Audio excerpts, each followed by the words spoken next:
evening gamers, these are the memes you've been waiting for. Today is going to be a slightly different review compared to the last. I only realised after writing the 20th side of A4 how chaotic this review actually is. But whatever, I don't really give a fuck. This film is so confusing and shit, it's honestly wild. And I've only just realised reading this, I never actually mentioned the name of the film, even though I've talked about it so much, and like, it's great Showman, isn't it? This film is so confusing and shit, it's honestly wild. Currently the script is over 4,200 words long. I might cry. I think we can all agree that this gap isn't very big. But in the next shot, it's bloody massive. So much so that 2 rows of horses can fit through. That's the fucking magic happening here. I don't know who any of these people are. Who the fuck are you? I don't know who they are. Why do they look like a bug? And that's CGI. What the fuck?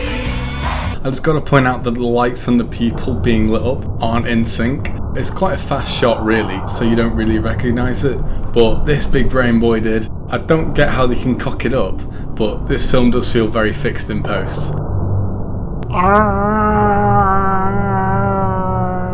This is quite a cool transition, but it implies that young Penis Tits here, Penis Tits being P.T. Barnum's full name, was imagining singing that song and being the greatest showman, but later on it shows that he became that by chance and by expanding his museum business, not because he wanted to or that he dreamt it up. But then if he did dream up, fine, okay, whatever. But then he managed to imagine the entire cast, people he's never met before, and some people who wouldn't have been born yet. That's some Simpsons time traveler bullshit right there, or it's just simply bullshit. The entire opening is also just another basic thing that films do to get people interested. They start with a big action scene that's already underway before going into the boring exposition. This happens in like James Bond, where he'll be halfway through a mission or whatever, and it starts with explosions and it's probably had nothing to do with the rest of the film. I don't get why Hollywood does this, but they do. Maybe just don't write such fucking boring exposition, you wouldn't have to do this bullshit. In addition though, films are great when they do a full circle, like start and end on the same point, place or quote, or when characters learn from mistakes made at the beginning. Maybe spin it round or say the same thing back to the baddie at the end as he said at the beginning or something. That's cool, that's fun, but it doesn't happen here though. The film has tried to do this, but it doesn't work here because what they've done is they've just edited it non-linearly and stolen the scene from the end. It doesn't make sense to the plot or the story. I personally believe it would have been better if they had the entire song at the end, because the end of the film is pretty dead. This film's got such a stronger beginning than the end.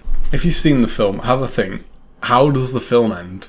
Is it memorable? Like, just the answer is no. It's shit. The end of the film is shit. But the intro is like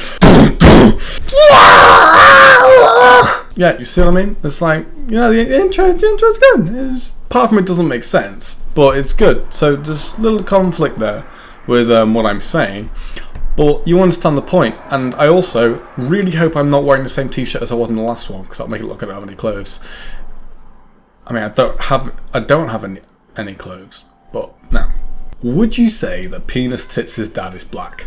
And the reason that I ask this is because people in this film only seem to be racist when the film needs them to be. About half the circus isn't white, but we only see Anne getting shit for it. Is no one else important enough to this film so we don't care what happens to them? I thought we were one big happy family, but I guess not. Okay. I also want to point out how bloody quiet this film is at times. It's ridiculous. Like, you might be thinking, oh, this bit isn't too bad. Let a bit play. Never slurp. Pinky in the air. But this audio you're hearing is boosted. Now I'm going to play the same clip again, but with its actual audio. Pinky up. Arm extended, elbow out. Also, look how she moves here. It's pretty normal, right? But then look in these next 2 shots. She moves in slow motion. Was she drinking her tea too fast? What reason could you possibly have for this? They do this a couple of times later on as well, and I can only put it down to either shit acting and or bad direction, and they have to fix it in post. Well, thank you for your honesty. Oh, hell yeah, bitch slap that child, love it. But now let's see if that slap was fake, shall we? Oh look, he moves before the impact. He was expecting that one. Little shit deserved it. I wrote in the notes here next to this one, oh yeah! But I'm not quite sure what I meant by that. Also, the reactions from Charity and Penis Tits' dad are fantastically shit. There were just excellent direction given there. Oh, doesn't this shot look pretty and well coloured? Ain't that nice? Well, psych! Because this is what it should actually look like. This half-lit, mouldy brown mess. Delicious, isn't it? It's almost as good as the kid's singing voice. But psych! Because he's not singing. It's some other annoying American kid that's singing. And yeah, we're off to a good start with this video. Another slow-mo shot. This fake VFX arm is completely unnecessary. There's blatantly a wall there and no possible chance that anyone can get through that. Okay, fine. But say there was. How did he know to go in that way? He's never been there before. In the next shot, they haven't even bothered to put the same plant next to him. It's so bloody lazy. I'm not even going to question how they knew to meet at the beach in the first place. I can't be arsed with this.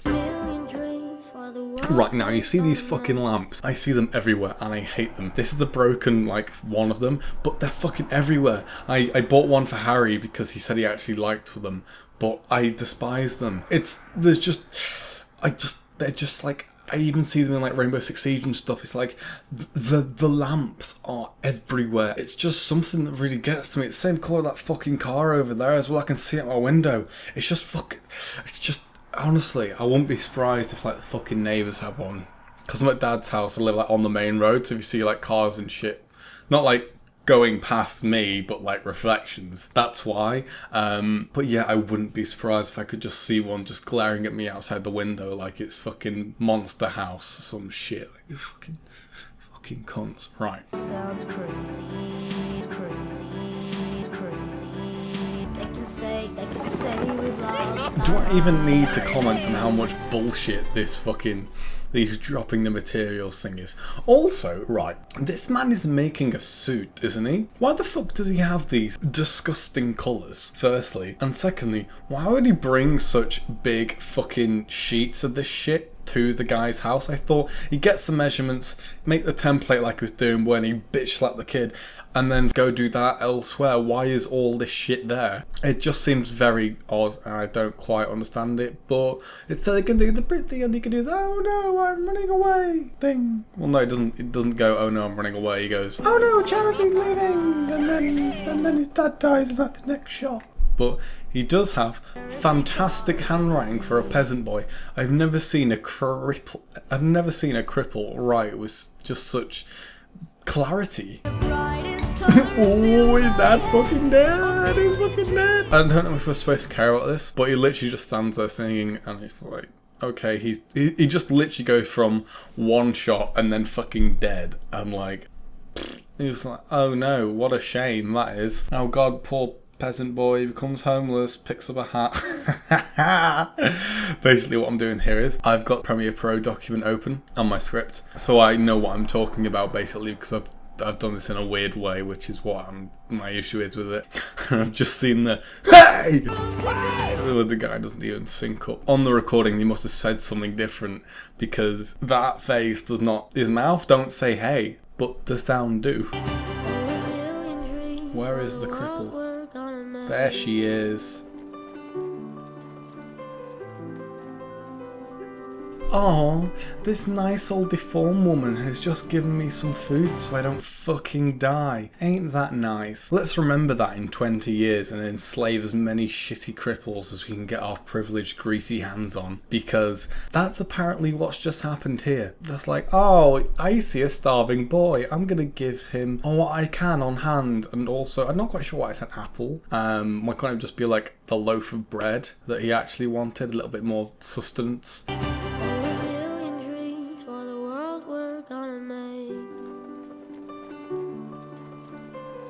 But yeah, Barnum's a twat, even as a kid. Okay, they completely cut this girl singing out in the soundtrack version. I don't know why, maybe for pacing. On a positive note though, this is actually a model city with VFX enhancement. It's a bit weird, but it's pretty cool. In this next bit, she says, however big, however small, and then they touch hands, which means sexy time. And I don't know why those two things gotta go be together, but like, I'm just saying it.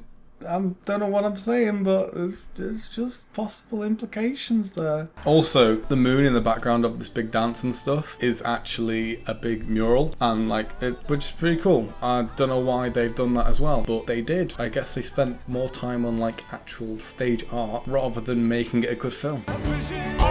Penis Tits here forgets his own daughter's birthday. What a shitty guy. It's not like he had much to think about really, he hated his job, but he is a fantastic bullshitter to manage to get around this one. The most amazing birthday present ever. Despite it, I don't know, it does really fucking annoy me though that he's just a cunt. The deed entitled to my entire flotilla of trading vessels. Now, I'm not sure if this bit actually happened in reality, but it's a shitty thing to do nonetheless. American Museum of Curiosities. Let me see this. These kids piss me right off. That little blonde cretin, right, is so bloody annoying. She can't act, she can't sing, she can't dance. If you haven't seen this film, you're in for a fucking treat because I despise her. They're all the rage in Europe. Look. 2 dog eggs.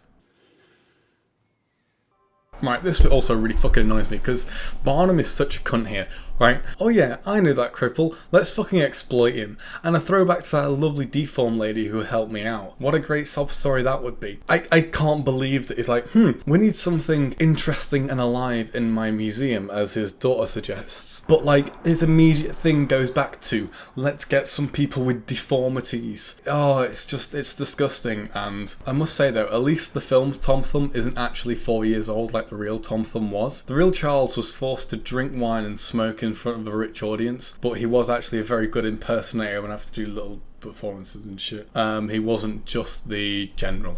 I presume the reason he's older in this film is probably to keep up the illusion that Penis Tits is a really nice guy, as we all know he is, right guys? And so they can pretend that Penis Tits actually gave him a job rather than like a beating or whatever. And the actor is actually about a third taller. He's walking on his knees in these shots, and that's why his legs look so clapped, because they've been VFX to shit. But as cool as the general is, he is nothing compared to the second dwarf that the real P.T. Barnum had.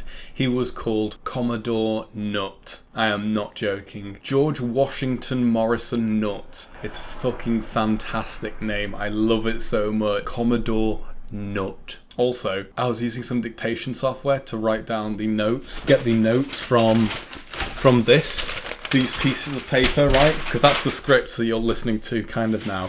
Not this bit, and it wouldn't accept my northern accent saying nut. You had to say, because otherwise it thought you were saying not nut. And only saying it now do I realise how northern I sound when I say nut. You know, like pies and chips and shit in it. Oh yeah, also, only Penis Tits and the General actually went to go and see the Queen because they didn't have any other performers at the time, apart from like a couple of albinos. But when the Queen did see Tom Thumb, she was saddened, but I can't actually remember why, and I can't be asked checking again. But we knew this film was bullshit and just genuinely shit anyway. I'm gonna include the clips of the little man spawning in later on during the appropriate time.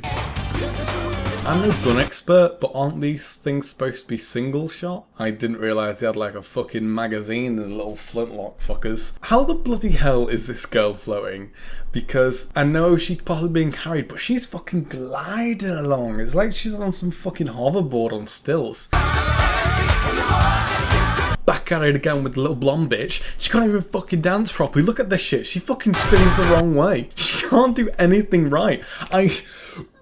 Why is she in this film? Like, she can't do anything. I understand when, like, because, like, the wife, she's a shit actor, but she can sing and she can dance, and that's why she's in this, because it's a musical, obviously. But the little blonde bitch, I'm guessing she just looks like a cute child, but she can't sing, she can't fucking dance, and she can't act. So it's pointless, really. Unless she's, like, one of the crew's fucking children or something, I wouldn't be surprised if they'd just fucking thrown that in. The other girl is a ballet dancer, so that's why she's in this. So fucking irritating.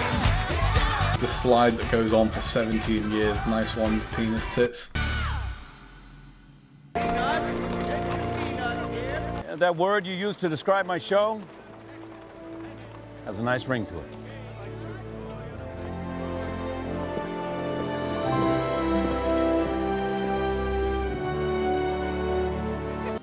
This is the life I promised you. He actually never promised her it, and she doesn't want it either way. She said she's just happy as is, just being with him and the kids, time and time again. But does he listen? Does he, fuck? This shot is really cool. I've half looked out how they've done it, but I'm not 100% sure. But that's mainly because I've got the impression they don't always plan these transitions. I've looked at it frame by frame, and it's pretty well done, to be honest. But they could have done anything really, because this shit's fucked. Ballet takes years of hard work. It's not like the circus. Can't just fake it. Her voice is so fucking annoying. Why are children so irritating? And before you say, oh Ted, you're a scout leader, the little shits that I deal with are like 14, 17, and they're not that high pitch. I'd steer far away from fucking children. You know, I need to choose my words properly. But yes, I do stay away from children and fucking children, because that's bad. But just because my explorers aren't that high pitched doesn't mean I don't want to punch them sometimes. And I don't know if I can say that. And I actually managed to say something far worse than Let's move on. What the fuck is she doing there? I'm like scratching through the thing here to have a look if I've missed any points. This room must get ridiculously cold because it's so big. This video is going to be in multiple parts, mainly because of my own stupidity, and mainly because I hate it with a passion.